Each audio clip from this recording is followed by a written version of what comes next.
I want to go back to Georgia Fort's coverage in Minnesota. There was a Minneapolis protest in honor, or rather standing with Palestine.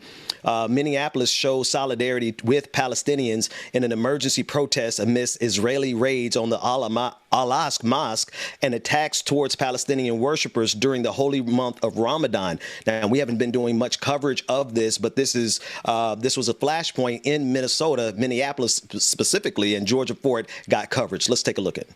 Before attacking the worshippers in Aqsa, Israel killed 17 Palestinians just during Ramadan. 17 Palestinians were killed by Israel. At one point, they killed 6 Palestinians within a span of 48 hours.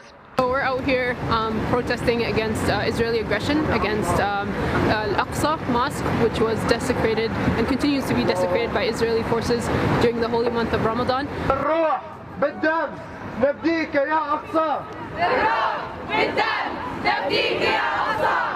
Gaza, Gaza, don't you cry. Gaza, Gaza, don't you cry. Palestine will never die. Palestine will never die. I don't think Palestinians should have extra rights. I'm not asking for those. I just want them to be treated like human beings.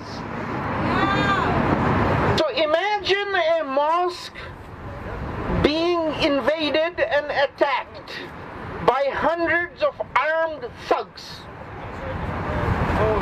Now imagine that happening to a church. Imagine that happening to the Vatican. Imagine that happening at the National Cathedral in Washington, D.C. And what would your reaction be? We just want that same reaction.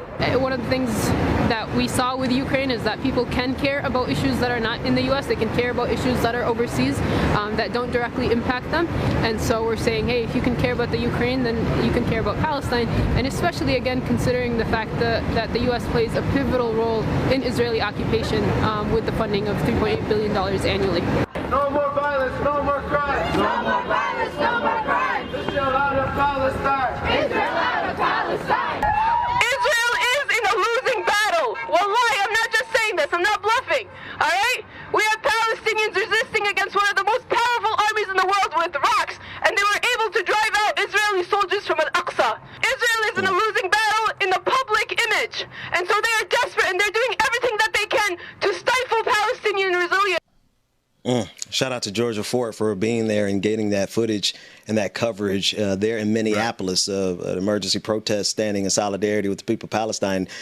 James, I don't know if you remember that episode that we covered. It was about a year ago, and we were speaking with the sister there from Palestine, and forgive me, her name escapes me, but a bomb went off in the middle of that interview. Oh, right, man. That was, if I'm not mistaken, and David, you can correct me if I'm wrong, that was tied to the attacks on the same mosque over a year ago. Same mosque. So the same mosque, yes. Okay. Wow. So we'll be keeping, and so, you know, go ahead, Al-Aqsa Mosque it's like a focal point. It's one of their most significant places of worship, and because it's, I believe, I don't know the map by heart, but I believe it's in the center or right in the heart of Jerusalem, and so this is not a coincidence that they're doing this on Ramadan, during Holy Holiday.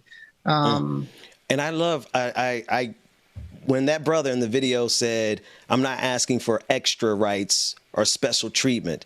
He said, can you imagine this happening at a church? No, I can't. To be quite honest with you, I simply cannot. Can you imagine this happening at the Vatican? No way in the world this happens at the Vatican. But had it happened at any of these places, what would be our reaction? And I think the just thing is to have the similar reaction to this in that same way. So shout out to Georgia for getting that coverage and sharing it with